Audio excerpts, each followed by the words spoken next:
Nicolas Anchaud, j'ai le plaisir de coordonner le projet Mount Resilience pour la Suisse. Mount Resilience, c'est un grand consortium européen, 47 partenaires à travers l'Europe, principalement orientés sur l'adaptation au changement climatique. Alors, le Valais, ici, c'est l'eau.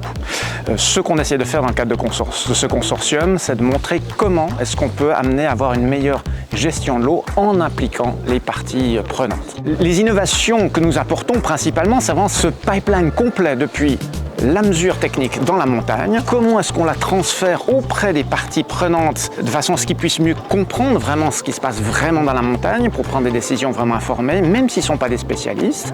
Et puis comment est-ce qu'on arrive à amener aussi ces données de façon à ce qu'elles favorisent un dialogue entre ces parties prenantes pour avoir une meilleure action sur le terrain.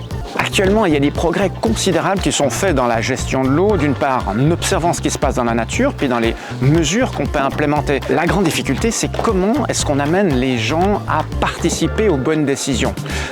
Et la notion de confiance dans les données scientifiques, dans les projets, est assez compliquée. On l'a vu dans beaucoup de projets liés à l'environnement et à la santé. Donc aujourd'hui, le gros progrès qu'on essaie d'amener avec le projet Mount Resilience, le démonstrateur suisse, c'est cette relation de confiance entre la partie technologique, scientifique, les citoyens, ceux qui doivent prendre des décisions et surtout ceux qui doivent implémenter ces mesures de façon à ce qu'on agisse tous dans la bonne direction pour avoir une meilleure gestion de l'eau dans le futur.